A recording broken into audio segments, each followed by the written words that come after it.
further clarifications or questions, Council may like to proceed to her third issue. I want to know what specific domestic remedies are you relying on? Much obliged, Your Excellencies. And also be clear on your citation, please. Much obliged, Your Excellencies. It has been stated in the cases of Contehintercollegiate and Professor Essien versus the Gambia that this court does not require exhaustion of local remedies. However, according to paragraph 10 of the agreed facts, the applicants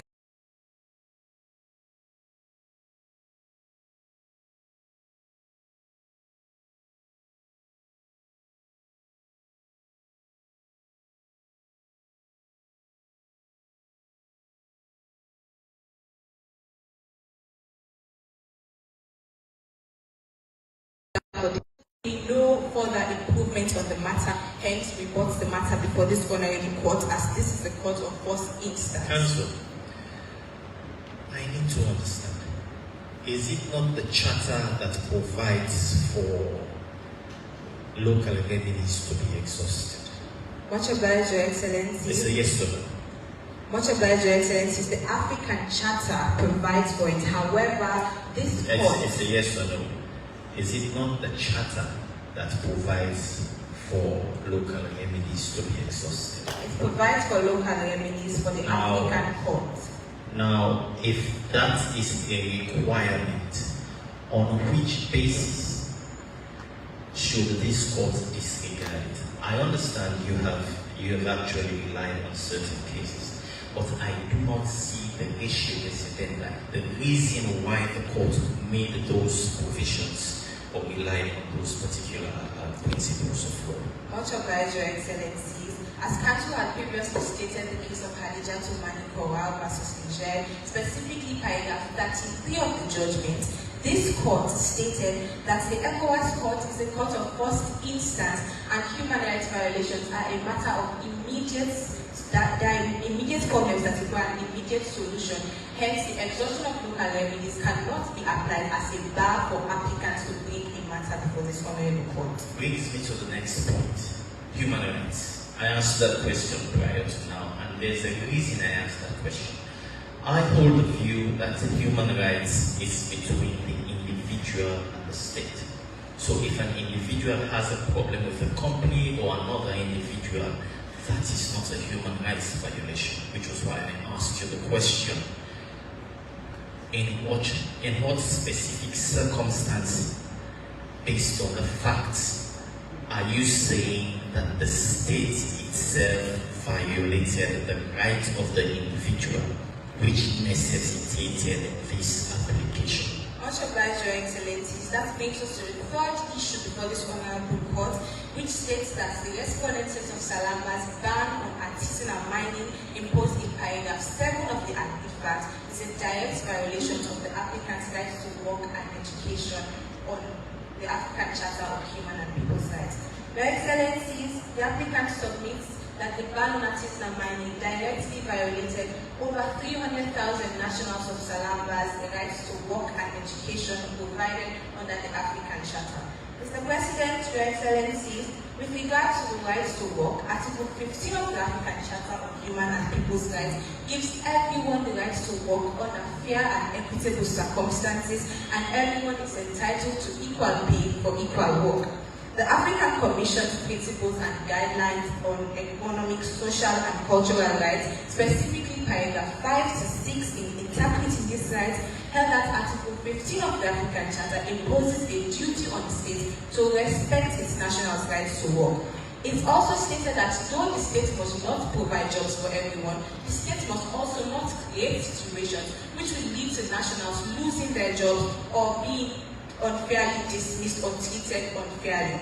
Mr. President, Your Excellencies, in the case of Serac versus Nigeria, the African Commission on Human and People's Rights held that Article 15 requires states not to destroy active businesses and local economies.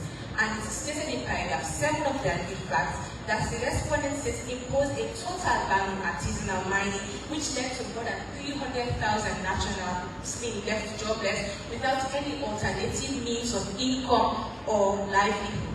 Mr. President, Your Excellencies, similarly, just like in Serap versus Nigeria, this is a clear violation of the duty to respect the rights to work under Article 15 of the African Charter on Human and People's Rights. The applicant further submits that though the respondent may want to use Article 27 of the African Charter that provides for limitations of certain rights, in the case of Incorporated Trustees of Laws and Rights versus Nigeria, specifically paragraph 177 of the judgment, it was held that states may only limit the excess of rights if the limitation is firstly prescribed by law, proportionate, necessary, and just. Mr. President, Your Excellencies, the state of Salamba imposed a ban on artisanal mining that was not proportionate because it only applied to artisanal miners, even though it is stated in paragraph 3 of the Agreed Act that large-scale mining companies also contributed to environmental degradation, which the respondent state president claimed was the main reasoning behind the ban.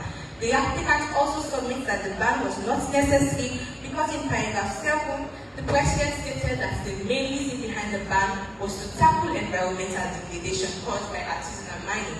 However, it is shown that subsequently, after the ban, their job unregulated, which further exacerbated environmental degradation. Hence, and I would like to draw the court's attention to paragraph 3 of the Agreed Act, which shows that unregulated artisanal mining was the one contributing to deforestation. If the applicants wanted to prioritize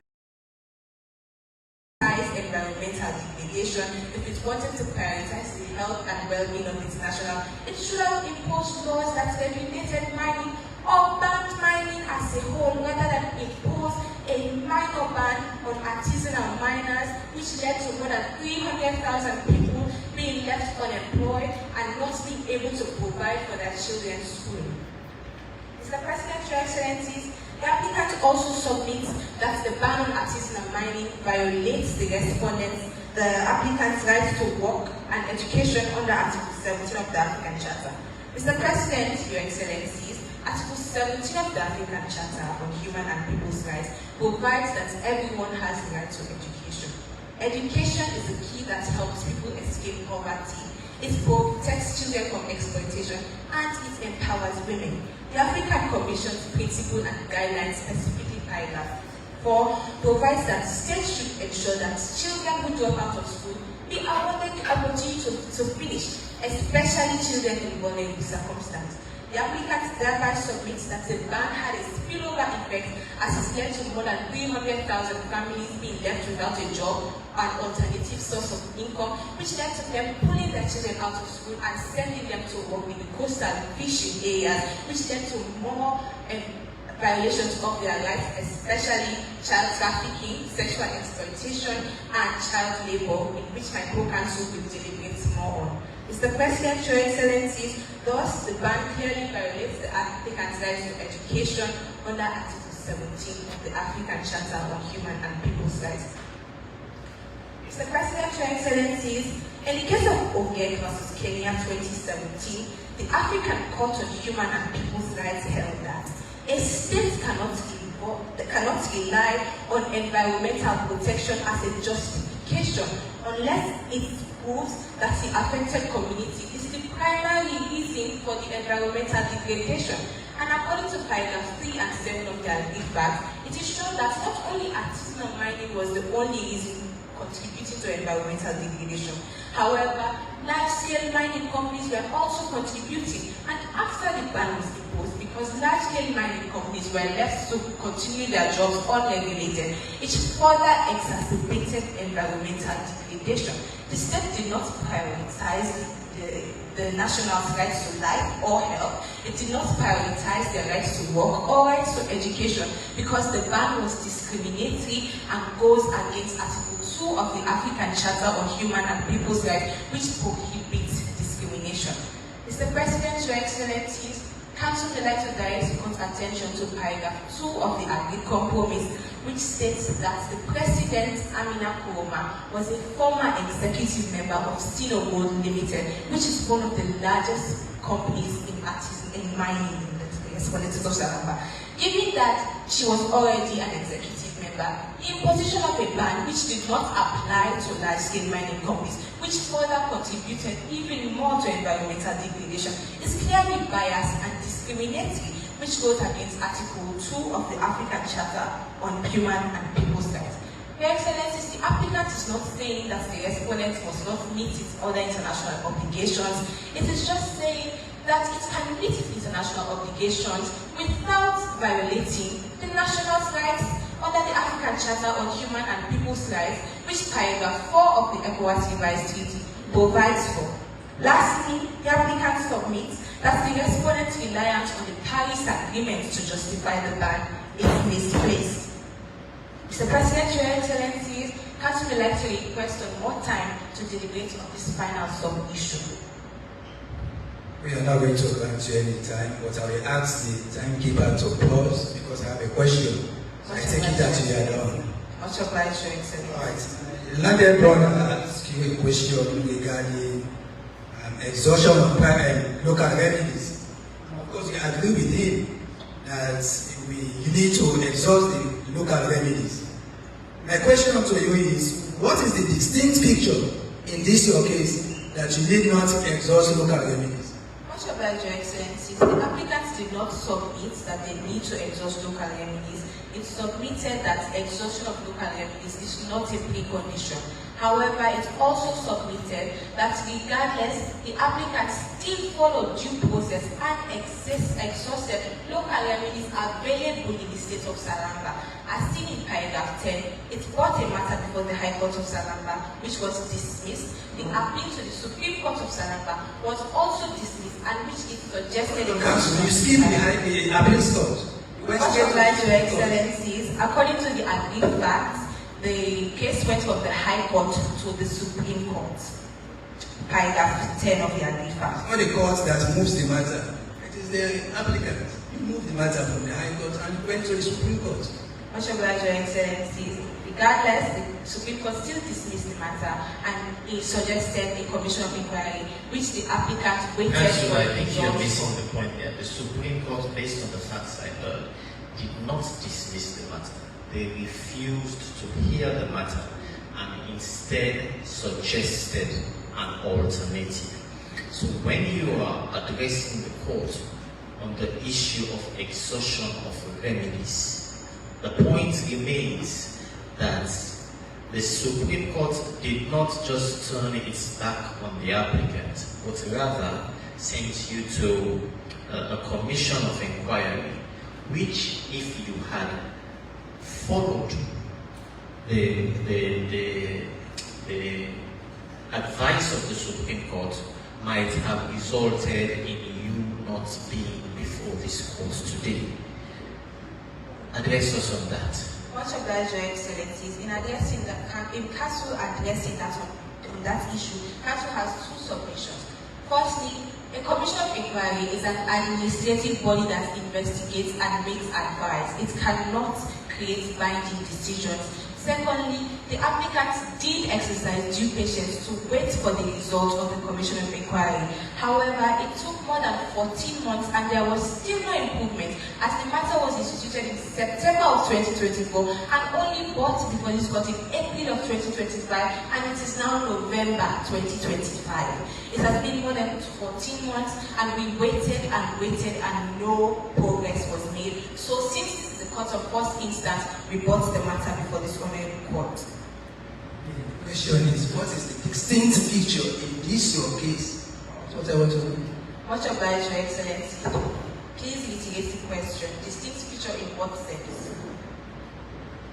We are discussing about the exhausting local remedies. You cited a case where you said the court has ruled on that situation. So now, in this your own case, what is so special that even at the time the Supreme Court advised that go to the court, the commission of inquiry? Yes, according to you, you went there and you waited for 10 months. But notwithstanding that, you now before us. What makes it, what is so special in this your case that you did not wait any longer and then once was. Much obliged, Your Excellencies. As I've already submitted on the issues of rights to work and education, however, this matter also involves child trafficking, sexual exploitation of children, and the child labor. Thank you. I think that's what I was waiting for. Thank you very much. Much obliged, Your I don't Excellency. have anything more to add to it.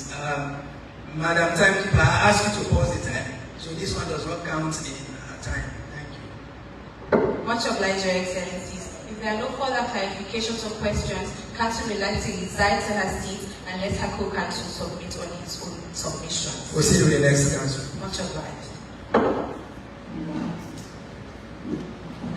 Mr. President, Your Excellencies, I am Tamafaya to co-counsel appearing for the applicants in this matter.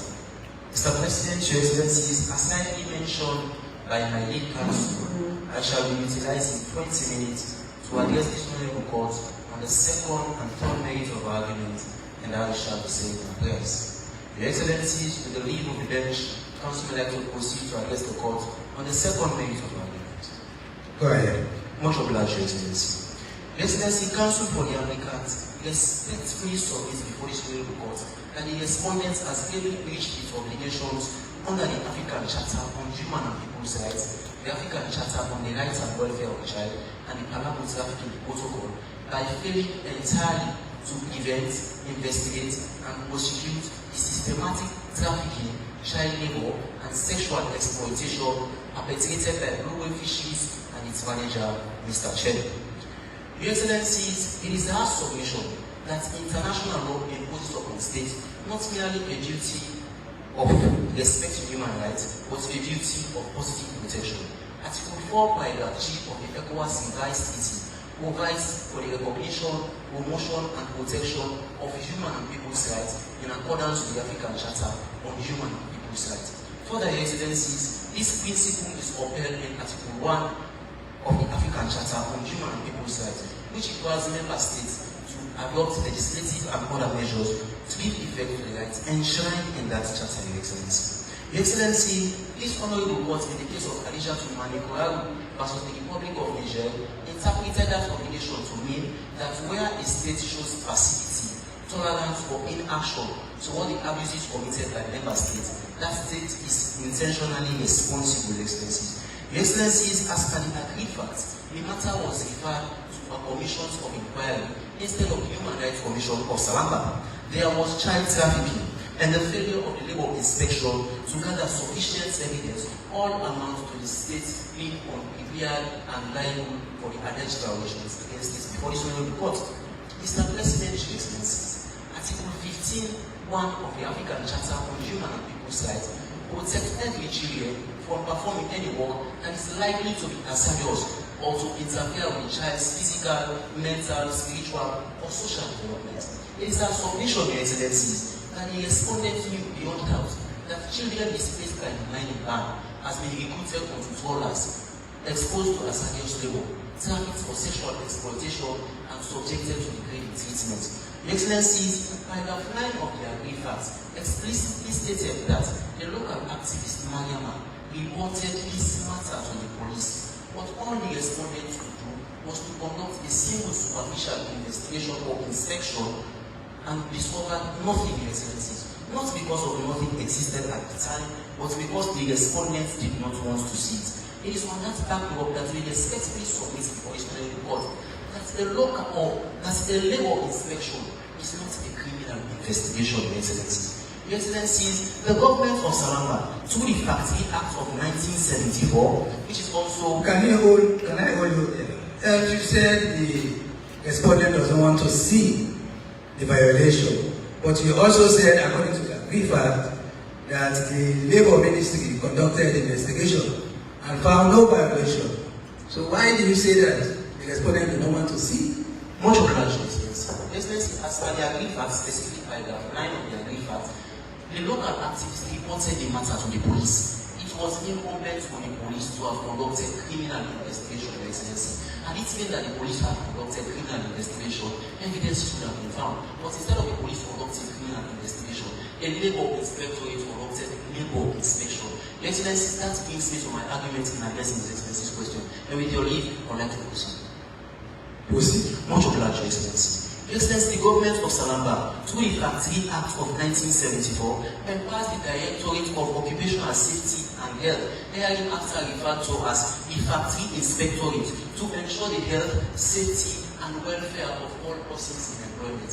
As I submitted earlier, Your Excellency, the labor inspection is not the body charged with conducting criminal investigation.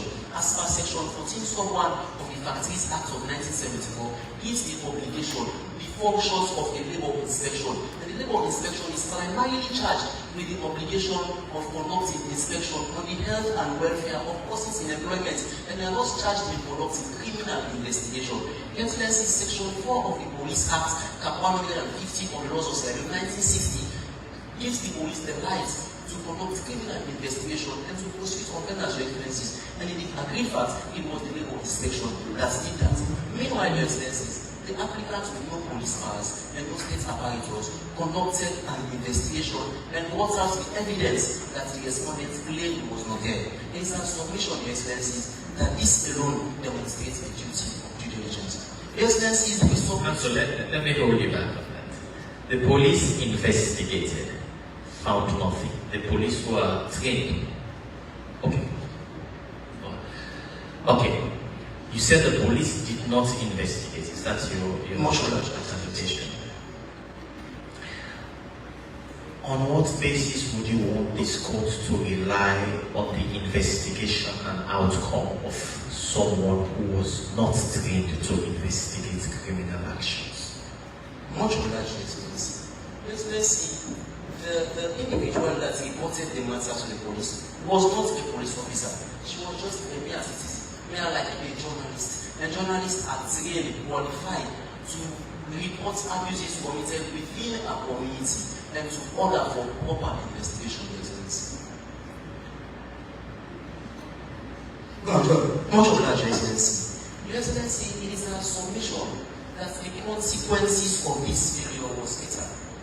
Paragraph 8 of the agreed fact mentioned explicitly that a young boy, Kofi, who was only 14, was ordered onto stormy waters and drowned. Your Excellencies, Kofi, who was only 14, was a boy of high potential. Your Excellencies, Kofi could have been my son. Kofi could have been my colleague's son. Kofi could have been the son of counsel from the other side. Your Excellencies, this begs the question: was it because of the boy was vulnerable? Was it because of the boy had no powers? Or was it because of the family of that small boy we are born to prosecute the matters? Your Excellency, that is why the applicant is here this afternoon to represent these people that are voiceless in order to cause their voices to be heard before this honorable court. Your Excellency, the death of Kofi is a direct violation of Article 4 of the African Charter on Human and People's Rights, which guarantees life and physical integrity.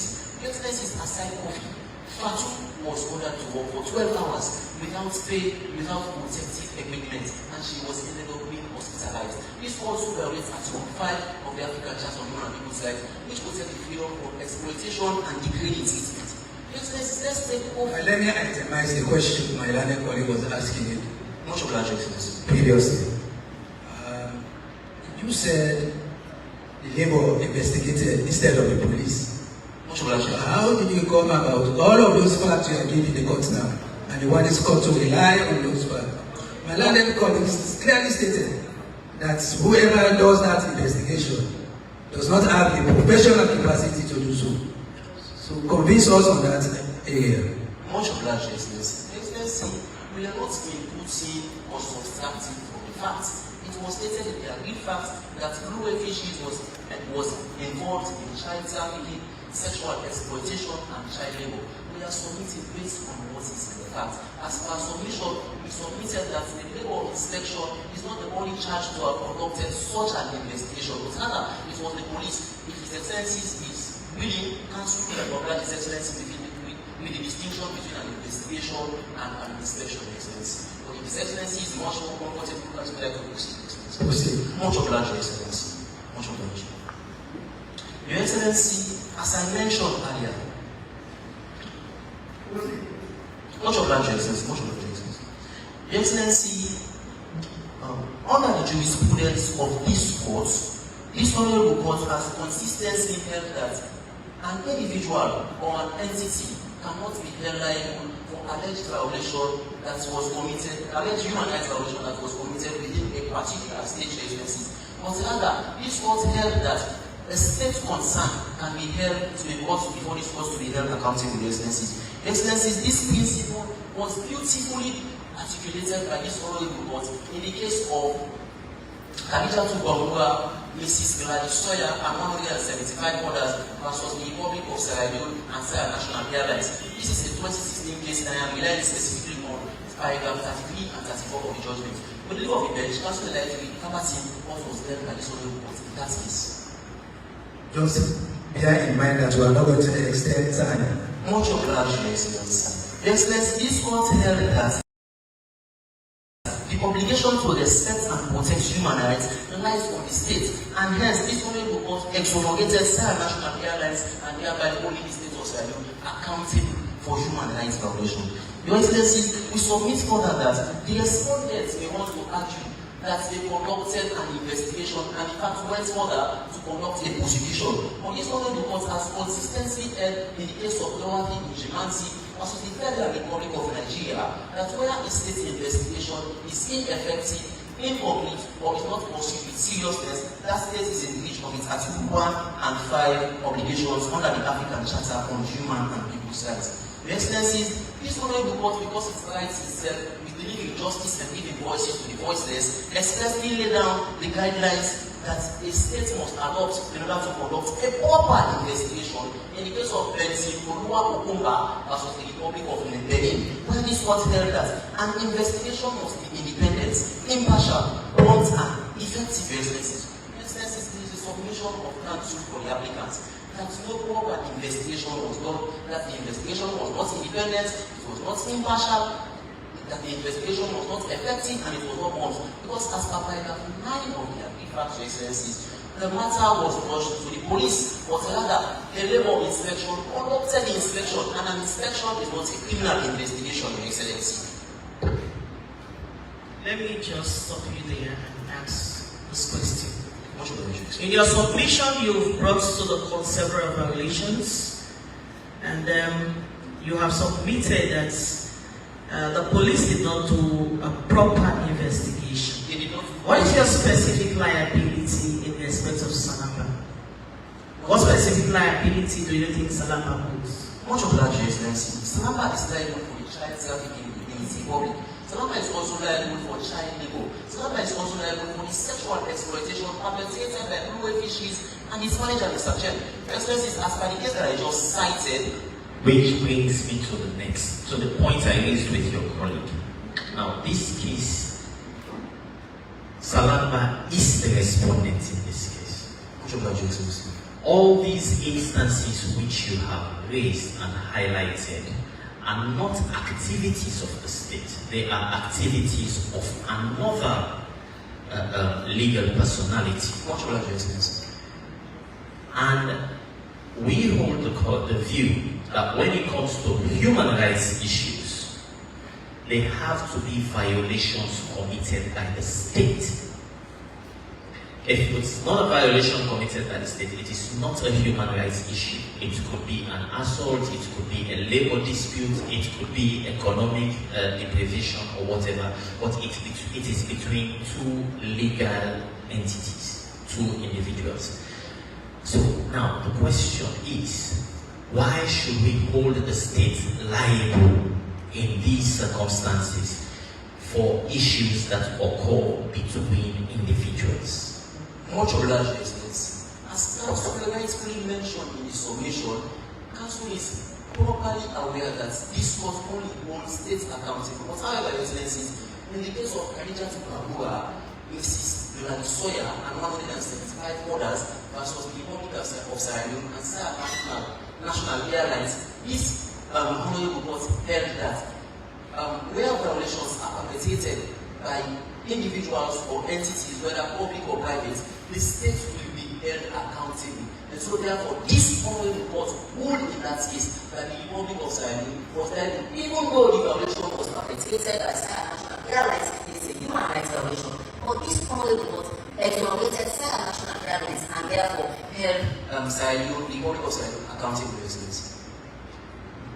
Proceed. Much obliged, Your Excellency. Your Excellency, the Panama Trafficking Protocol reinforces these duties. Article 9 sub 1 obliges states to implement comprehensive measures for the prevention, investigation, and prosecution of trafficking. Your Excellency, it is our submission that the respondent has failed on all three fronts. Its obligation was to gather evidences, to preserve testimonies, to work with victims, and to ensure that prosecution is done. But, Your Excellencies, not to conduct a single level of inspection and close the file. It is therefore our submission that the failure of the respondent to proceed through fisheries and international discussion is therefore not a reflection of the absence of crime, but rather it is a reflection of the absence of state action. Your Excellencies, this report has already been made clear in the case of Sarah versus Nigeria, where it said that the state has positive duty to ensure that private actors are prevented from violating protected human rights in the state. Your Excellencies, it is our submission that Salamba did the exact opposite. It allowed private actors to violate the rights of the most vulnerable member of society. It allowed private actors to violate the rights of children. And all of these violations were done without consequences, Your Excellencies. And so we therefore submit that this amount to the systematic programs of the duty to protect. As I conclude, Your Excellencies, where the state looks away, where it remains passive, where it fails to act while the children suffer, while the children now, and while the children are exploited, Your Excellencies, the law is unethical and the state is held accountable. And so it is our solution that the law must be held accountable. If there are no other clarifications or questions before this one report, Council would like to proceed to addressing this law to the final merits of our argument. Proceed. Much obliged, Your Excellency. Your Excellency, because of make his necessary submission. Your Excellencies, this issue concerns the regulation of Tech Global Inc.'s platform, whose online platform was used for the online trafficking and recruitment of minors. It is a submission that Article 1 of the African Charter, as mentioned earlier, obliges states to recognize and adopt legislative and other measures to give effect to the rights enshrined in that charter. And this obligation comes with positive duty: the duty to prevent, the duty to investigate, the duty to punish, and the duty to remedy human rights violations, Your Excellencies. Your Excellencies, these human rights violations can be done by this state, whether by public or by private actors, Your Excellencies. Your Excellencies, this court has repeatedly affirmed this principle in the case of Sarah versus Nigeria, where it held that the failure of a state to prevent private actors from interfering with protected rights is a violation by the state itself, Your Excellencies. And this same reasoning applies here. The respondent's failure to regulate Tech Global International Platform, whose online platform enabled the online recruitment and trafficking of minors, Your Excellencies, engages its responsibility under international law.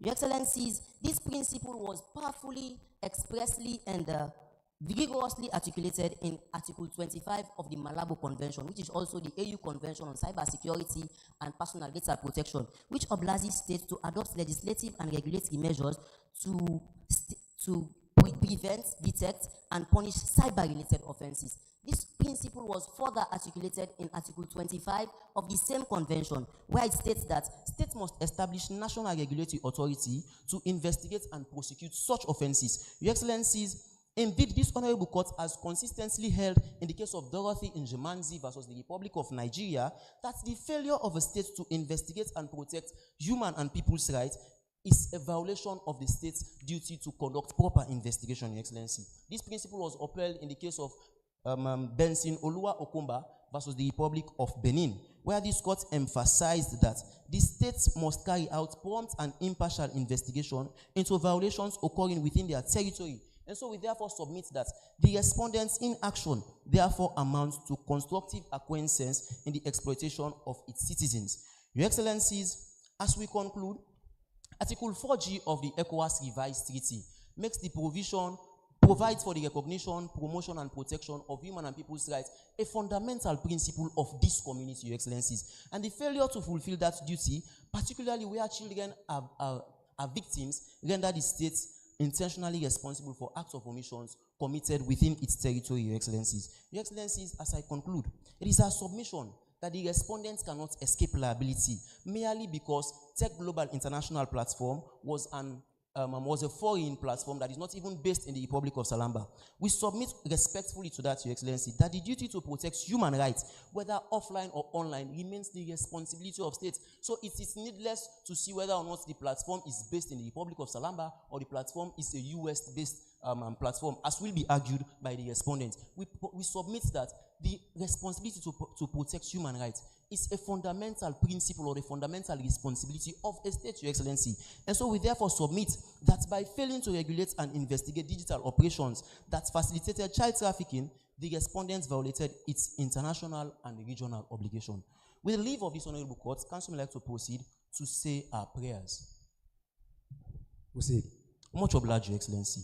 Your Excellency, we pray this honorable court to, one, make a declaration that the respondents violated its obligations under Article 1, 4, 5, and 17 of the African Charter on Human and People's Rights and Article 15 and 29 of the African Charter on the Rights and Welfare of the Child. May I proceed, Your Excellency, to say our prayers? Time is up. As His Excellency pleases. But hold on, my landed brother has a question for you. Much obliged, Your Excellency.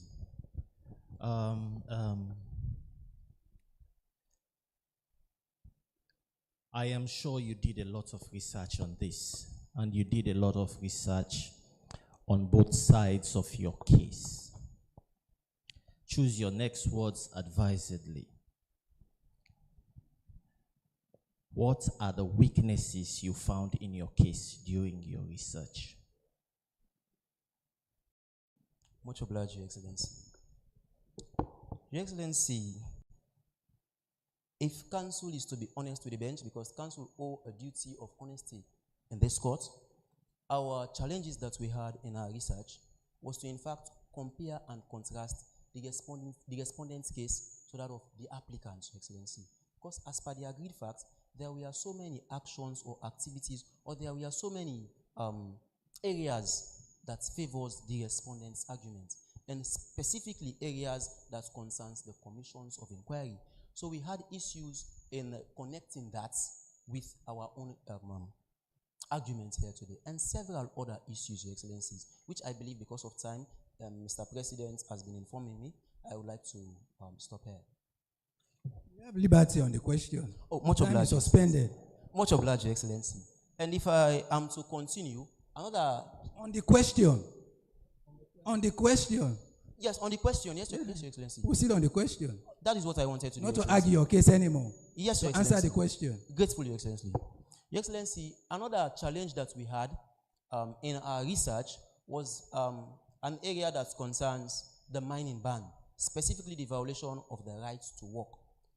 I don't want to strengthen the respondent's arguments, and I wouldn't want to go in depth of that challenge, Your Excellency. My friend, you owe a duty to the court. I don't care about strengthening their case. Tell me what you consider to be the weakness in your case, and probably try to address me on why those weaknesses should not be countenanced. Much obliged, Your Excellency. A weakness of our case, one of the major weaknesses of our case is the violation of the right to life, Your Excellency. The right to life is the primary right enshrined under the Universal Declaration on Human Rights. And the right to life, in fact, is a right that is dependent upon by another right, Your Excellency. And Thank you very much. I take the answer. Much obliged, Your Excellency. I thank you very much to Team 252. We will now proceed to the respondent. But just before you start, you may give us a minute, please.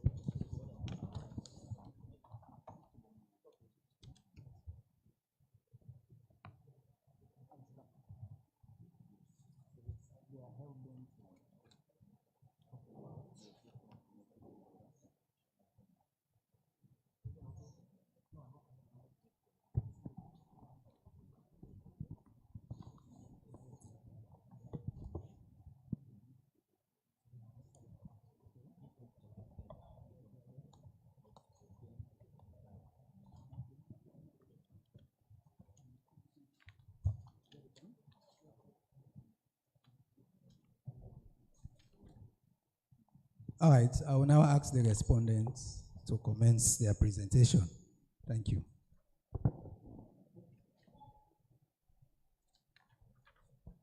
May it please this Honorable Court, Mr. President, Your Excellencies, my name is Cecilia Alice Sise, appearing as the first counsel for the respondent, the Republic of Salamba.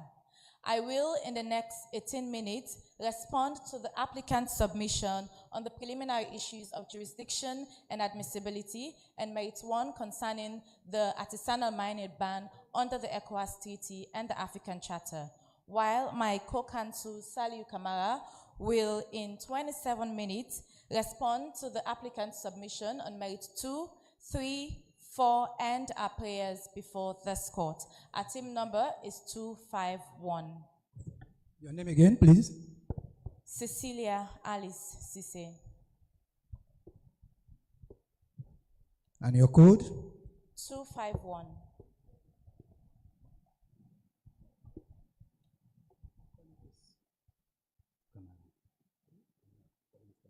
Please proceed. Much obliged, Your Excellencies. Mr. President, Your Excellencies, before addressing the maid, the respondent respectfully invites this Honorable Court to revisit the facts. The applicant paints a picture of livelihood stripped away, of children forced into hardship, and of communities abandoned. But the truth is simpler and far more urgent. Salamba acted not to destroy its people's future, but to save it. Families earned a living, yes, but at a cost that stripped them of their life, health, and the future itself. Because of artisanal mining, the rivers of Salamba were being poisoned, our forests being stripped bare, and our children being exposed to mercury poison, which is very dangerous for their health and could even lead to death. Faced with this reality, Salamba chose life over short-term goal. And so therefore the ban was not a denial of rights, but a defense of them, a measure to protect the right to life, health, and a satisfactory environment, which is the very foundation upon which the right to work and education that the applicants are claiming can ever be enjoyed. Without the right to life, without a proper health and a satisfactory environment, one cannot actually enjoy the right to work and education. Your Excellencies, it is in light of these circumstances that Salamba acted in good faith for its children and for generations yet unborn.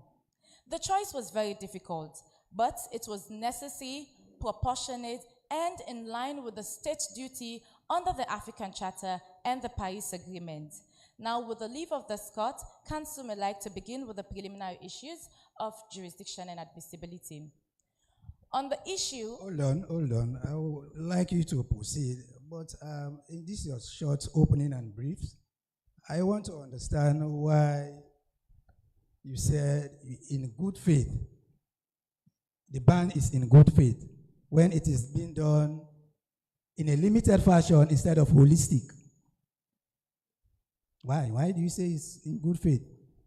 Much obliged, Your Excellencies. This will lead us to one of our points on the Mate 1, where the applicant submitted that the ban only targeted artisanal mining while allowing large-scale mining to continue unregulated. Mr. President, Your Excellencies, the respondent submit that what the applicant is portraying as discriminatory is not discrimination at all. While the respondent state recognizes the obligation under Article 2 of the African Charter, which provides for the protection of discrimination, we also submit that under Section 133 of the Mines and Minerals Act. So before you go, we want clarity. Your opening submission centers on the concepts of lesser and greater evil, which I think you might want to use as a defense for necessity. So what my colleague wants to understand is, why was that not a holistic ban on the entirety of the fishing enterprise? That is exactly where I'm driving at, Your Excellencies. I please beg the bench to give me some time to arrive at exactly the answer. All right, proceed. Thank you, Excellencies. I was saying, while we recognize Article 2 of the African Charter, which protects the right from discrimination, we also recognize Section 133 of the Mines and Minerals Act, Development Act of 2022, where the state has an obligation to minimize, mitigate, and manage environment activities. Your Excellencies, also under Section 106 of the Act aforesaid, the application, it also provides for the application of large-scale mining. These are all regulations for large-scale mining, wherein it states that for an application for license to be granted for large-scale mining, the applicant must have an environmental and social management plan. And the same can be seen under Section 25(2) of the Environment Protection Act of 2022, which also states that an application must be done with environmental statement on the potential impact of the project and its proposed mitigation impact. Your Excellencies, these are all the regulations for large-scale mining. Unfortunately, these regulations have not been applied to artisanal mining as it is done by local miners. There is yet no regulation for them. And so that is why if you take a look at paragraph 3 of the Statement of Agreed Facts, it is clearly stated that artisanal mining is the primary driver of deforestation in the state of Salamba. And so as a result of that, it requires maximum attention and urgent decision by the state of Salamba. Also, Your Excellency, let us also note that artisanal mining have some grave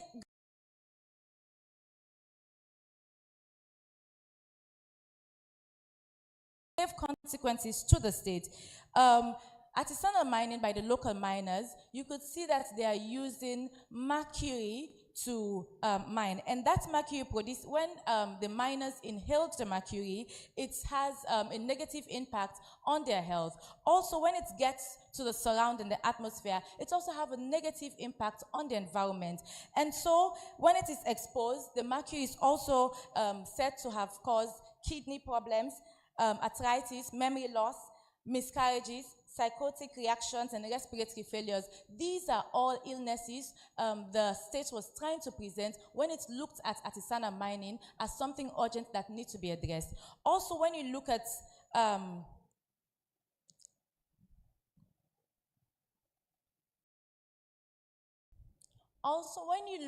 the paragraph 7 of the Statement of Agreed Fact, you would see that President Imatt acted under the COP28 obligation, wherein the COP28 conference identified artisanal mining as the primary driver for deforestation, and so she committed there and then to end climate change and deforestation in her country. And subsequently, after that conference, President instituted the ban. And so that was in line of its international duty obligations. If that answers your question, Council may like to proceed to the preliminary issue of jurisdiction. Proceed. Much obliged, Your Excellency. On the preliminary issue of jurisdiction, the respondent concedes without contest. And this is because, pursuant to Article 9 of the 2005 Supplementary Protocol of the ECOWAS Court, which empowers this court to have jurisdiction over matters alleging human rights violations. And in line with this court's jurisprudence in Ways v. Sierra Leone, 2019, paragraph 11, the court has stated that the issue of jurisdiction must be satisfied whether raised by the parties or not. And also in Isaac Mensah v. the Republic of Ghana, in 2024, paragraph 46, the court has also affirmed that it must first of all satisfy proprio motu, that it has the 4 attributes of jurisdictions, which are personal jurisdiction, material jurisdiction, territorial jurisdiction, and temporal jurisdiction. And because we do not want to waste the precious time of this court, the respondent team is simply conceding to it because the applicant meets all of these requirements on the jurisdictions. Moving on to admissibility, the respondent equally concedes on admissibility, and that is because Article 10D of the Supplementary Protocol of 2005, in tandem with Rule 33 of the Rules of this Court in 2002, provides the conditions for admissibility, which includes it must not be anonymous, it must not be the subject of proceedings in any other international court.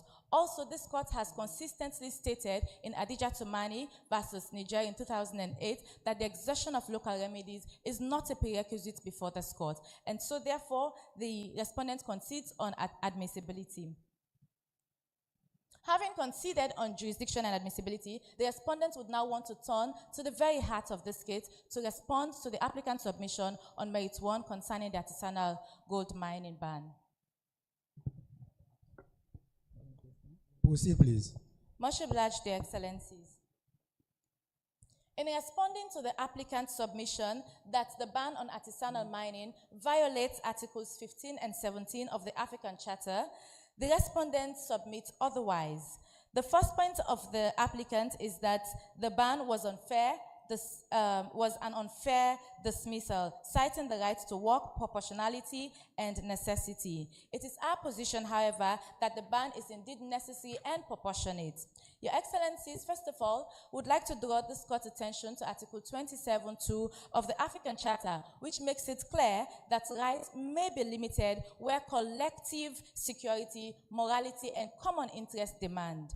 At the same time, Articles 4, 16.1, and 24 impose a higher duty on the state to protect life, health, and a satisfactory environment. Your Excellencies, in the case of Forum of Conscience versus Sierra Leone in 1998, paragraph 19, the African Commission has also held that the right to life is the fulcrum of all other rights, meaning it is the fountain upon which all other rights flows, and without it, no other rights can be enjoyed.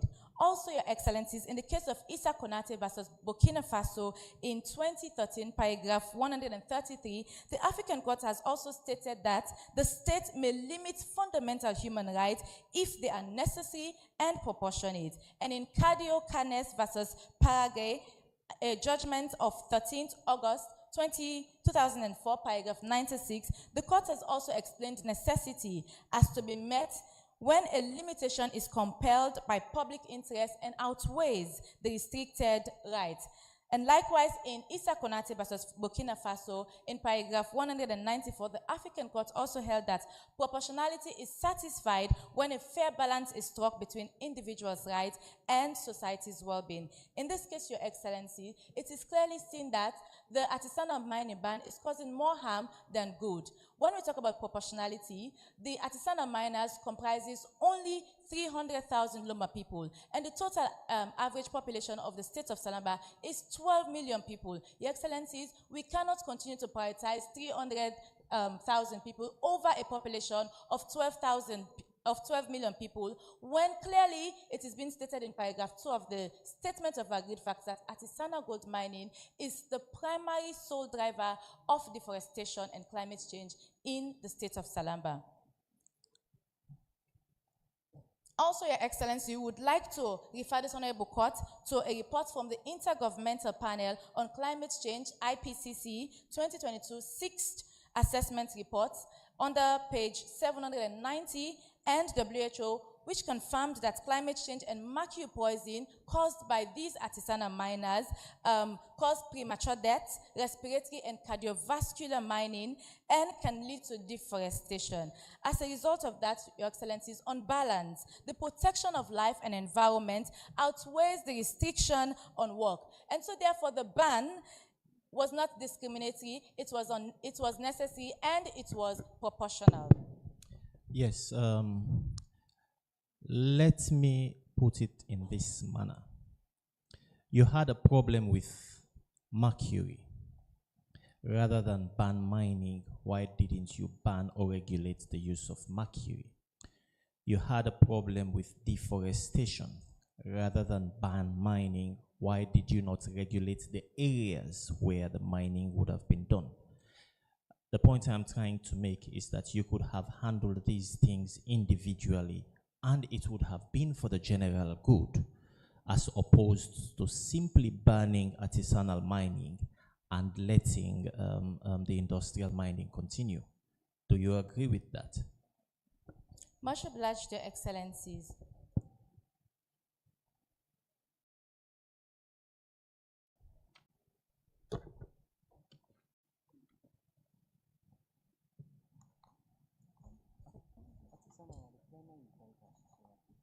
Much obliged, Your Excellencies. Artisanal gold mining is the primary driver of deforestation, and therefore it is very paramount that we prioritize it first and seek immediate response to it than large-scale corporate mining, as seen in paragraph 3 of the Statement of Agreed Facts. Proceed. Also, Your Excellencies, in responding to the applicant's submission that the ban provides no alternative livelihoods for the people of Salamba, the respondents would like to submit that the respondents would like to submit that economic rights are protected under Articles 15 and 17 of the African Charter, but however, their realization is subject to the state economy's capacity. Your Excellencies, in the case of Prince versus South Africa, the African Commission recognized the margin of appreciation, wherein it states that states may adopt protective measures considering their peculiar social and economic realities. And also in the case of Gome and others versus Cameroon in 2009, the court has held that the creation of employment is an economic incident that is subject to the state's economic situation. Your Excellencies, as seen in paragraph 3 of the Statement of Agreed Fact, you would see that Salamba's economy was slowly declining as a result of the Mpox pandemic. As a result, the state could not immediately provide alternative livelihoods for the Loma people. However, that does not in any way mean that it wasn't going to do so. That was just an immediate step to end artisanal mining and furthermore provide other diversion programs that will create alternative livelihoods. Also, Your Excellencies, in responding to the applicant's submission that we did not stop at large-scale mining because the president was a former Sino Gold mining executive, we also want to draw the bench attention to paragraph 2 of the Statement of Agreed Facts that the same President Koma was in fact a Loma woman. And so how in fact a Loma indigene would rightfully or willingly want to disadvantage her own indigene people because of an executive position that she had long lived and now serving as the president. And that is to clearly tell that she has no interest again in the executive position as she is merely just the president. Your Excellencies, in responding to the applicant's submission that the ban violates the right to work and education, it is the respondent's submission that the ban is indeed in the interest of the Salambian children. Your Excellencies, in Article 4 of the African Charter on the Rights and Welfare of a Child, this requires that the best interest of a child should be paramount in all decisions made by an individual or authority. Your Excellencies, in this case, the children of Salamba were already suffering from the mercury poison caused by the artisanal miners. And so it was necessary for the state to take immediate action to safeguard its children. Otherwise, we would end up continuing artisanal mining for years, and the very education that we want our children to enjoy will not be there again. They will not be alive to enjoy education. We still bank on the fact that the right to life is the fulcrum of all other rights. Without it, even the right to work and education cannot be enjoyed. Your Excellencies, having responded to the applicant's submission on the artisanal mining ban, it is also a submission that the ban is justified under the Paris Agreement.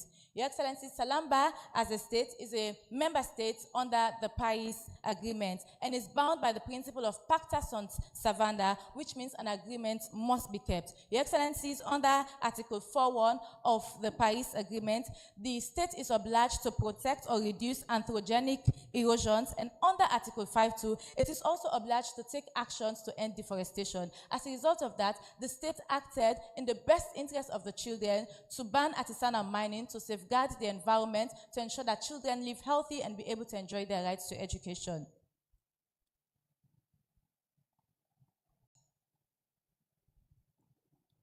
As I conclude, Your Excellencies. Time is up, please. Thank you. Much Can obliged, we Your hear Excellency. from the next presenter? Thank you.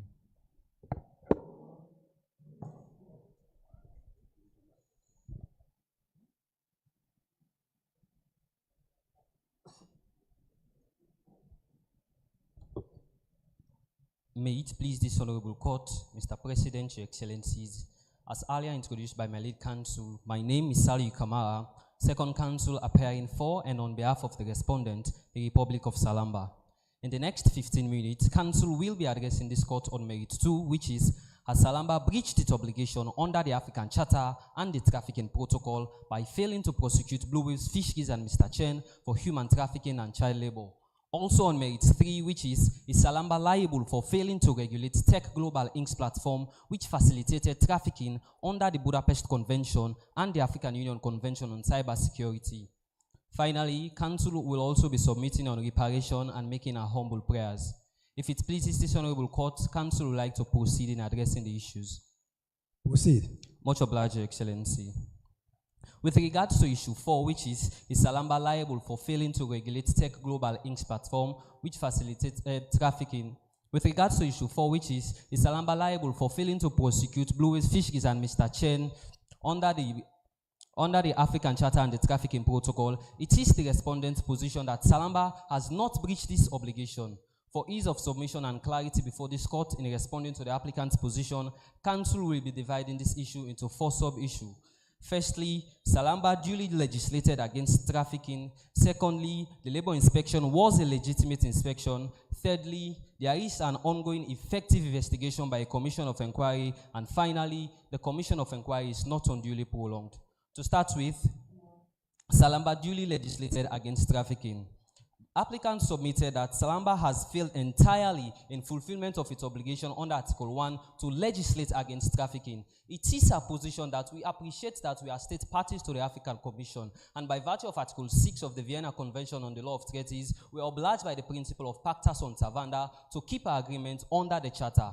So in fulfilling this obligation, we understand that by virtue of Article 5 of the Trafficking Protocol, we are obliged to legislate against trafficking. In fulfillment of this obligation, the state of Salamba has enacted the Anti-Human Trafficking and Migrant Smuggling Act, of which Section 12 expressly prohibits human trafficking. There is also the Cyber Security and Crime Act, of which Section 48, subsection 1, paragraph E, prohibits dissemination of nude videos online that will lead to sexual exploitation. Mr. President, Your Excellencies, it is a submission that in determining whether a state has failed to exercise due diligence in fulfilling its obligation, the Inter-American Court in the case of Rodriguez v. Honduras has stated that consideration must be given to all the efforts undertaken by the state. So we submit that in fulfillment of Article 1, Salamba has duly legislated against trafficking. Now to my sub-issue 2, which is the labor inspection was a legitimate inspection. In response to the applicant's position that the labor inspection was unprecedented and that it lacked investigative power, it is a submission that we acknowledge and appreciate Article 1 of the African Charter. And this Honorable Court has stated in the case of Ume and another, the Federal Republic of Nigeria, specifically paragraph 57, that member states are in a better position to determine what is practicable, applicable, and reasonable in a given circumstance. So this is why when Mariama reported suspicious activities to the police, a labor inspection was instituted. However, we understand that even though this Honorable Court has given us the flexibility to determine human rights violation, we must not act arbitrarily. That is why we rely on this court's position. In the case of Hemba Donchia and 7 others, the Federal Republic of Nigeria, where this Honorable Court stated at page 28 that the obligation requires states to maintain mechanisms and procedures that are in place. So in fulfillment of this court's obligation on us to maintain the mechanisms we have in place for human rights violation, the state of Salamba employed the Industrial Relations and Trade Unions Act, of which by virtue of Section 6, paragraph A, a labor inspector has the authority to enter into any place and investigate and bring to the notice of competent authority any instances of human rights violation. In fact, Article 3, sub-Article 1, paragraph C of the ILO Labor Convention of 1947 provides that a labor inspector has the legitimacy and authority to investigate instances of human rights violations and bring it to the attention of the police. We further submit that in practical reference, Council respectfully takes this honorable court to the state of South Africa, wherein on the 29th of October 2025, a labor inspection was carried out in Madeni town in 3 factories. The labor inspector identified that the factory owners were in possession of unlicensed firearms. They thereafter brought these notices to the police, which is currently going under investigation and prosecution in the state of South Africa. So this is just to clarify that a labor inspection is a legitimate investigation in fulfillment of this court obligation for us to maintain our mechanisms we have in place to determine wherein there has been instances of human rights violation. Council moved to its sub-issue 3, which is there is an ongoing effective investigation by a commission of inquiry. In response... Before you go to sub-issue 3, this labor investigation, I mean, it's one of the much touted points they raised. Someone makes a report to the police, not to the labor union or the Ministry of Labor or the people responsible for labor investigations. They actually made a report to the police. Why do you think it was not necessary for a criminal investigation to have been conducted at that point? Much obliged, Your Excellency.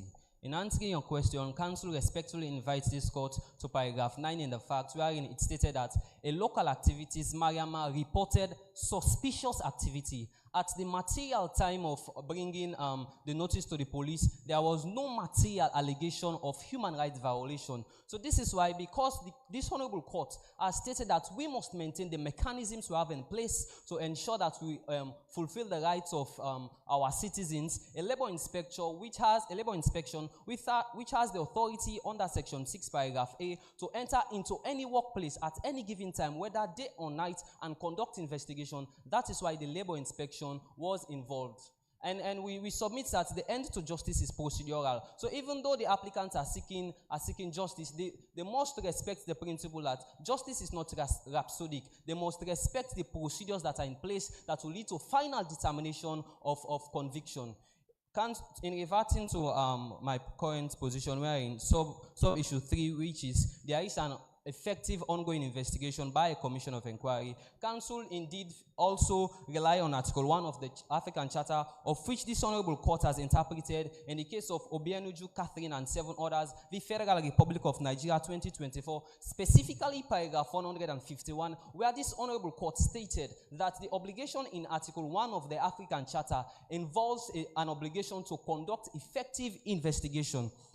Mr. President, Your Excellencies, we further submit that the principle and guidelines on the implementation of the rights in the Africa Charter, specifically in page 11, provides that in guaranteeing the rights of citizens, the state have an obligation to adopt judicial or administrative remedies. In fact, we also refer this honorable court to the case of Institute for Human Rights and Development in Africa v. Angola, where the African Commission stated that a commission of inquiry can be an effective mechanism for conducting investigation for human rights violation. However, the catch is that the commission of inquiry must have the authority to inquire into the matter. It is at that point that Council respectfully invites this honorable court to section 147, subsection 1 of the 1991 Constitution of Salamba, of which a commission of inquiry has the mandate and legitimacy to inquire into any matter of public concern. Mr. President, Your Excellencies, we submit that instances of sexual exploitation and child labor are legitimate interest of public concern. That is why the Commission of Inquiry was set up. In fact, Council respectfully also takes this honorable court to the state of South Africa, wherein in the case of Secretary of the Judicial Commission of Inquiry, V. Zuma, and judgment delivered in 2021, the presiding justice, the Honorable Justice Jafta, stated in paragraph 2 of the judgment that Commission of Inquiry serves as an effective tool for conducting investigations for any matter of public interest. So the state of Salamba instituted a Commission of Inquiry to ensure that we conduct effective investigation to instances of human rights violation. Mr. President, Your Excellencies, in practical reference also, the Council for the Respondent respectfully takes this honorable court to the state of Nigeria, wherein President Obasanjo instituted a statutory instrument number 8 of 1999, which established the Oputa Panel, which was a commission of inquiry to investigate into instances of human rights violations that occurred between 15th January 1966 to 28th January 1999. And the primary mandate was to investigate into the violation of the right to life of a journalist by the name of Deligiwa. the journalist was murdered through a letter bomb instituted by General Ibrahim Babandi. So it is a position that Commission of Inquiry serves as an effective mechanism for conducting effective investigation. However, the position of the applicants is to ensure that seek remedy in bringing actions to the domestic remedies. And this honorable court has stated that the right to an effective remedy in the case of Bania v. Republic of Sierra Leone, specifically paragraph 87, that the right to get effective remedy involves firstly the ability to invoke a competent judicial or administrative remedy. In this regard, the state of Salamba has provided a competent administrative remedy in the person in the place of a commission of inquiry, which has the mandate to investigate into matters of human rights violation. However, this honorable court qualified the right to an effective remedy to wait to obtain from it a decision that can be materialized in fact. This is where the applicants fall short, because after the state of Salamba have set up a competent administrative remedy, they fail to wait and obtain a decision that can be materialized in fact. And the went justice. And this is a principle that you must not cast a doubt in the domestic, administrative, or judicial process of your country. However, Mr. President, Your Excellencies, Council also submits that in the case of Edwin Lenny v. Republic of Togo, this honorable court stated that it will only disregard a commission of inquiry if it's yielded no decision. At this material time, the commission of inquiry is ongoing, and it is evident that a decision will be reached. Council will now move to sub-issue 4, which is the commission of inquiry is not unduly prolonged. In response to the applicant's position... Hold on. You seem to, as a state, moving towards industrial investigation rather than criminal. You started with the labor and then next with the commission of inquiry. The contention of the applicant is that this matter is criminal. There is a report of death, there is a report of a missing person, there is a report of violation and human rights. But nonetheless, all your strength was put in industrial investigation and commission of inquiry. Why? Much obliged, Your Excellency.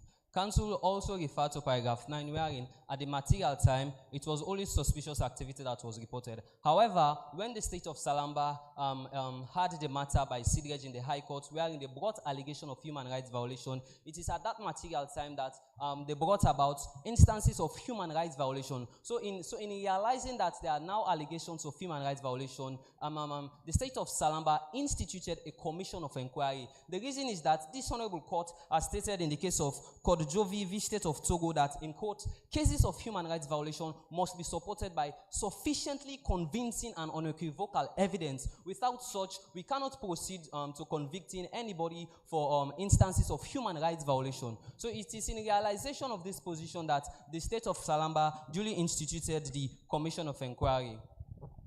So based on what you've just said, your last statement, if a proper investigation was not done, how would you know that the evidence was just, based on what you've said, or was insufficient? No, Your Excellency. The reason why the matter was dismissed was that there was... I have not asked about why the matter was dismissed. You've just stated, can you go back to the quotes? It says cases of human rights violations must be supported by sufficiently convincing and unequivocal evidence. So my question is, how would you know when a proper investigation was not done? That is what they allege. Indeed, at the material time, it was a labor inspection that was conducted. But they themselves went on a frolic of their own and conducted investigation. So they thought they had sufficient evidence that will come and warrant the state of Salamba to convict Blue Whale Fisheries and Mr. Expecting you to use the police instead of labor. That's why. That's the contention. Yes, indeed, they're expecting us to use the police, but it is in appreciation of this court position that we must maintain the mechanisms in place procedurally. That is why the labor inspection at that material time was instituted. But after realizing that the allegations they brought was on human rights violations, even though Blue Whale Fisheries and Mr. Chen were the primary suspects, nonetheless, Article 7 of the African Charter on the Rights of the African Charter on Human and People's Rights provides the right of fair hearing. Everyone is presumed innocent until proven guilty. So in fact, even though there was allegation against Blue Wave Fisheries and Mr. Chen, the applicants failed to put forward sufficient evidence that will warrant conviction. I proceed. Much obliged, Your Excellency. In reverting to where I was, that the matter was not unduly prolonged, it is the applicant's position that the commission of inquiry was not prompt and it was unduly prolonged. It is a submission as applicants that, as noted by the African Court on Human and People's Rights, in the case of Wilfred Oyango v. Republic of Tanzania, they stated in paragraph 135 that there is no standard period that is considered to be reasonable. Each must be determined on a case-by-case basis. In appreciation of that, we understand that there may be inquiries as to why administrative or judicial remedies will have been prolonged. In fact, the European Court on Human and People's Rights stated in the case of Fori and another v. Italy, 1982, that in instances where victims claim undue prolongment of judicial or administrative processes, the state must bring reasons why the process are still ongoing. And in appreciation of the fact that by virtue of Article 55 of the Rules of Court of 2002 of this ECOWAS Court, we are counsels for the respondent. We put forward the position of the respondent states that the commission of inquiry is ongoing because the commission of inquiry is ongoing because of the severity of the matter and the complexity of the claim. Mr. President, Your Excellencies, we submit that this same African Court on Human and People's Rights, in the case of Wilfred v. Republic of Tanzania, stated that to determine whether or not a matter is unduly prolonged, a test must be established, which is complexity of the matter. And the test for that complexity of the matter is firstly to note the facts that should be established, secondly, the amount of victims, witnesses that are involved, and finally, if it involves international elements. So to start with, so the excess of 10 months, is that reasonable? Much obliged, Your Excellency. Considering the severity of the allegations, human trafficking, child labor, that cannot be determined within the span of just 1 year. It is sufficient enough for the state to ensure that it conducts effective investigation. However, we do not want to give arbitrary interpretation towards the timing of due process for investigation. That is why we rely on the test of complexity by the African Court on Human and People's Rights in the case of Wilfred v. Republic of Tanzania, wherein they stated it will not be considered to have been unduly prolonged if firstly they consider the type of facts that wants to be established, secondly, if in consideration of the amount of witnesses, victims, and finally, if it involves international elements. So to start with, the allegations was only brought by Mariama, a single member of the public, bringing just mere suspicions. However, when they came to the High Court, they brought about human rights violations, including sexual exploitation, child labor, violation of the rights to work. So it is a position that these matters are indeed severe for the state to just conduct investigation in just a relative short period of time. We also note that the test for complexity of the matter also involves international elements. We understand that this the issue of contention involves international obligation of various international conventions spanning from the African Charter on Human and People's Rights onto the Trafficking Protocol, onto the African Union Convention on Cybersecurity, onto the Budapest Convention. So since these international elements are too much, it is not in the best interest of justice and in the interest of the applicants to conduct investigation in a relative short period of time. We understand that they are trying to seek justice. They are trying to seek justice for the victims. But as a state, we also appreciate that justice rushed is justice crushed. So that is why we need effective time to conduct investigation that will prove beyond all reasonable doubt that Blue Wave Fisheries and Mr. Chen indeed committed sexual trafficking and child labor. Mr. President, Your Excellencies, Council now move to issue 5, which is Salamba liable for failing to regulate Tech Global Inc.'s platform, which facilitated trafficking under the Budapest Convention and the African Union Convention on Cybersecurity. We understand that, as stated in the preamble of the African Union Convention on Cybersecurity, the essence of that convention is, in quote, to ensure regulatory frameworks to guarantee the rights of citizens under domestic laws and international conventions. Similarly, the Budapest Convention, in its preamble, also established that there is a risk that computer networks and electronic information may be used to commit criminal offenses. So, in response to this issue 5, Council will compartmentalize its position to 2 sub-issues. Firstly, Salamba duly regulated Tech Global Inc.'s platform, and secondly, Salamba legislated against online abuse in its territory. So, to start with, Salamba duly regulated Tech Global Inc.'s platform. In responding to the applicant's position that Salamba failed to regulate Tech Global Inc.'s platform, we also rely on the case of Rodriguez v. Honduras, wherein the Inter-American Court stated that to determine whether a state has failed to undertake due diligence, consideration must be given to all the effort undertaken by the state. So, to start with, on my first sub-issue that Salamba duly regulated Tech Global Inc.'s platform, the African Union Convention on Cybersecurity provides in Article 9, Sub-Article 1, Paragraph A, that the regulations within the African Union Convention applies to both private companies and public companies.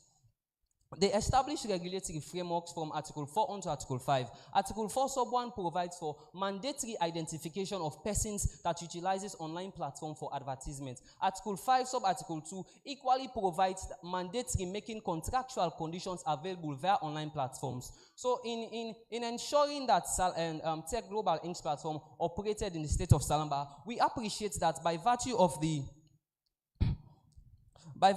Clarifying Lawful Overseas Use of Data Act of 2018 in the United States of America, Section 18 equally provides that online platforms that are in America, when operating in foreign companies, must ensure that they respect the regulatory frameworks put forward by that country. So in responding that Salamba duly regulated Tech Global Inc.'s platform, it is clearly seen in paragraph 9 of the fact that it was Mr. Chen that posted the ads. This is in fulfillment of Article 4 sub Article 1 of the African Union Convention, which provides for mandatory identification of persons that utilize online platform for advertisement.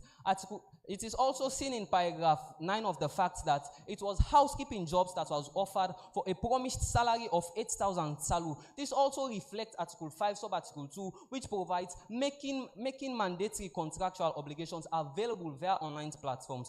Council will now move to sub issue 2, which is Salamba has not breached its obligation under the African Union Convention. Before you do that, I like the way you present all the authorities, but you still struggle to tell us the how. You preface it with the how, that how Salamba did all of that, but then you went on and gave us all the authorities, but not the how. We're still interested to know the how. Much how obliged, do you implement it? The how is evident in paragraph 9 of the facts. The regulatory measures in Article 4.1 provides for mandatory identification of persons that utilize online platform. So as seen in paragraph 9 of the facts, it is stated that it is Mr. Chen that posted the ads. So that presupposes that Salamba ensured that it employed the Article 5 sub Article 1 to ensure that when Tech Global Inc.'s platform is posting ads of anybody within its territory, it must ensure that it identifies the person that is posting that ad. Article 5 sub Article 2 of the African Union Convention on Cybersecurity also provides that when advertising, you must ensure you make contractual conditions available via the online platform. And it is equally seen in paragraph 9 of the fact that it was housekeeping jobs that was offered with a promised salary of 8,000 salu. That is also in fulfillment of Article 5 sub Article 2. We'll see. Much obliged, Your Excellency. In reverting to where I was, that Salamba has not breached its obligation under the African Union Convention on Cybersecurity and the Budapest Convention, the respondent submits that, yes, indeed, by virtue of Article 25, Sub-Article 1 and Sub-Article 3 of the African Union Convention on Cybersecurity, Salamba as a state has the obligation to ensure it enacts regulatory frameworks to guarantee the rights of its citizens. And in the domestic legislative process of Salamba, we have the Cybersecurity and Crime Act of 2021, of which Section 48, subsection 1, paragraph E, prevents dissemination of nude pictures of both children and women via online platforms. So we also have the Anti-Human Trafficking and Migrant Smuggling Act of 2022, which Section 12 prohibits trafficking, and subsection 2 of Section 12 prohibits recruitment by fraud for means of exploitation. So these regulatory frameworks are there to ensure that the rights of citizens are protected. And the catch is that Article 3 of the African Union Convention on Cybersecurity provides that persons using online platforms are subjected to the domestic laws of the state in which they are operating. So in fulfillment of this obligation to legislate against online platform in order to protect the rights of our citizens, after there has been allegations against Blue Whale Fisheries and Mr. Chen, we know that they are subjected to our laws. So that is why there is an ongoing commission of inquiry, because we do not want to just hold them arbitrarily, because they also have the right to fair hearing. But we appreciate that this court has stated in the case of Femi Falani v. Republic of Benin that the onus of proof rests on the party who brings a claim, and who will fail if he fails to ensure that that claim ascertain the standard of proof required to warrant prosecution. So we know that Blue Whale Fisheries and Mr. Chen are subjected to our laws. We have established laws that prohibit their acts, and since the allegations against them, we are now conducting a commission of inquiry to determine sufficiency evidence to bring about sufficient evidence that will lead to prosecution. Mr. President, Your Excellencies, Council will now submit on reparation. We submit that the factory of Kohazo case between Germany and Poland, which is one of the most famous judgments of the Permanent Court of International Justice, established the principle of reparation. And it clearly states in paragraph 29, ipsissima verba, that any breach of an international obligation, any breach of an international engagement involves an obligation to make reparation. We also appreciate that the African Commission has also established in the case of Konate v. Burkina Faso that a state found liable for intentionally wrongful act is obliged to make reparation. We also appreciate that by virtue of Article 2 of the Supplementary Protocol of 2005, this court has the jurisdiction to make orders for reparation where it has found that there is breach of human or people's rights. But it is the position of the respondents that since there has been no violation of any obligation under the treaty Salamba has ratified, the respondents respectfully request that this court declines the applicant's prayer for reparation. Council will now submit on prayers. In light of the foregoing submission, Council for the respondents respectfully prays that this court declare and adjudge that firstly, the court has jurisdiction and the matter is admissible. Secondly, the artisanal mining ban does not violate Article 15 and 17 on the rights to work and education respectively of the African Charter on Human and People's Rights. Thirdly, that Salamba did not breach its obligation under the African Union Convention on Cybersecurity and the Budapest Convention by failing to regulate Tech Global Inc.'s platform which facilitated trafficking. And finally, Salamba did not violate the African Union Convention on Cybersecurity in failing to regulate Tech Global Inc.'s platform. If Council is of no further use to the bench, Council would like to revert to it. Thank you very much. But hold on.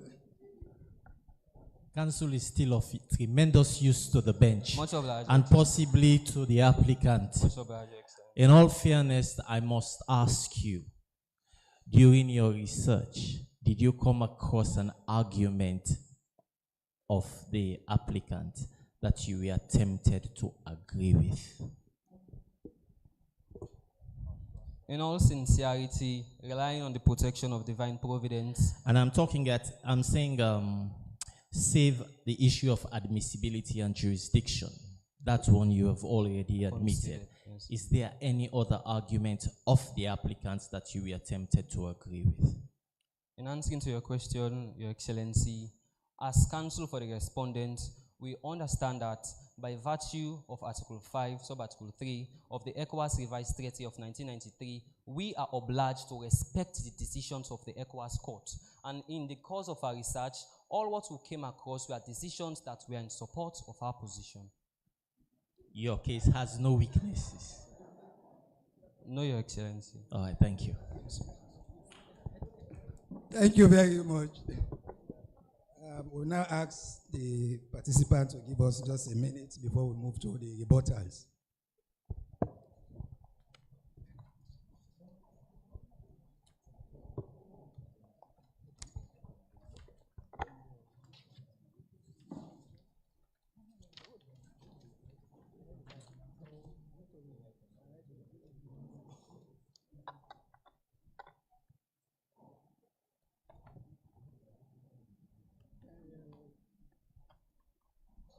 All right, I will now ask counsel for the applicants if there is any rebuttal to respond.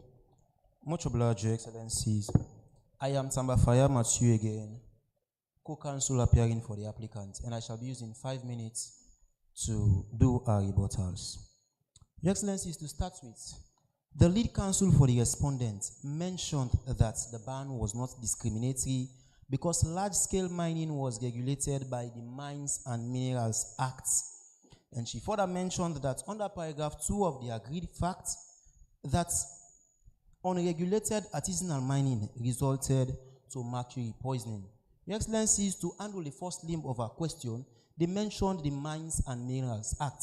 And I want to draw the court's attention to the fact that we are before a regional court, an ECOWAS court, and by virtue of Article 27 of the Vienna Convention on Law of Treaties, it provides that a state cannot use its national law as a justification for not fulfilling its national obligation. And so, Your Excellencies, the fact that she cited a domestic law should be considered inadmissible before this court, because we are not before the Supreme Court of Salamba, but rather we are before an ECOWAS court, Your Excellencies. Your Excellencies, secondly, to their second argument, I want to draw the court's attention again to paragraph 2 of the same agreed fact that lead counsel for the respondent cited. But paragraph 2 was also stated that the large-scale mining by foreign companies like Sinogo Limited contributes to land degradation and community displacement. Why is she just targeting artisanal mining that led to mercury poisoning, when in fact large-scale mining is doing more worse than what artisanal mining is doing, Your Excellency? Your Excellency, by continuation, co-counsel for the respondents mentioned something about the commissions of inquiry by stating that the commission is an appropriate body charged by law to conduct human rights violations. Yes, Your Excellency, we might partially agree with the co-counsel submission, but however, I'd like to bring an analogy that this court would want to go down memory lane. The former president of the Republic of Salamba, by the name of Julius Madabio, was declared winner on April 4, 2018. Following the inauguration of April 12, 2018, President Bio established the commissions of inquiry into alleged financial malpractices. Your Excellencies, the commissions of inquiry came into operation on July 24, 2018, that same year by which the president was inaugurated, marking the point at which they formally commenced their work. Your Excellencies, this implies that corruption matter, when it has to do with corruption matters, the state of Salamba acted promptly with no delay on the establishment of the commissions of inquiry, because that was corruption matters. When it comes to alleged human rights violation, it has spanned up to 14 months, and yet still there has been no commissions of inquiry. But you can imagine, on 12th October, President Bio was inaugurated, and on July 24, the commissions of inquiry came into operation. But in September 2024, the commissions of inquiry was recommended. Until date, Your Excellency, it spanned over 14 months. The commissions of inquiry is yet to be established, Your Excellency.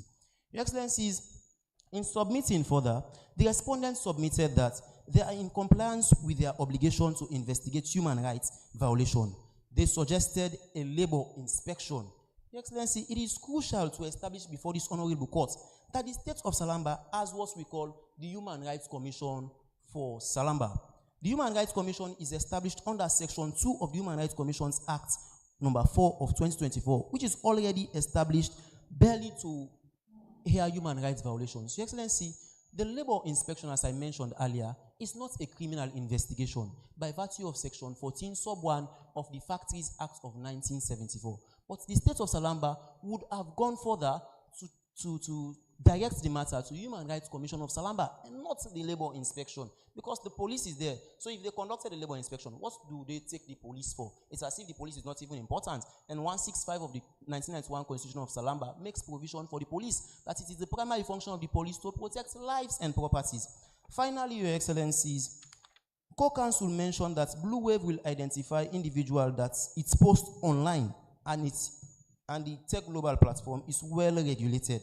We submit on that ground, Your Excellencies, that the respondents, in fact, deceived these teenage girls, because posting something that lured teenage girls into employment, and at the end of the day you deceive them, is a deceit. By virtue of paragraph 9 of the agreed fact, it states upon arrival, These girls were confined in a dormitory, subjected to sexual exploitation and denied payment. Council on the other side failed to address this court on that. It's as if council on the other side, we are just unpicking the part that favors their argument, but failed to address us on the substantive issues. I rest my case, Your Excellency. Thank you very much. At this stage, we have to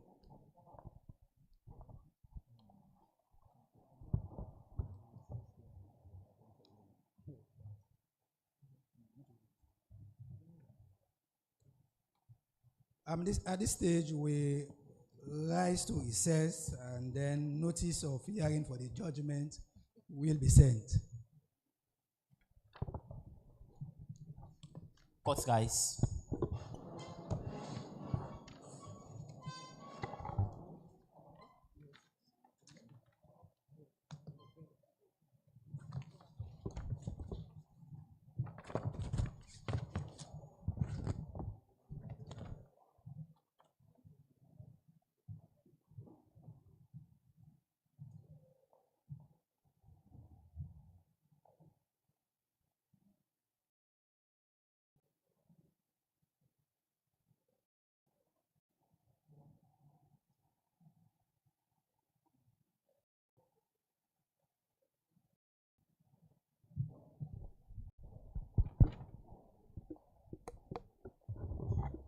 You may now be seated.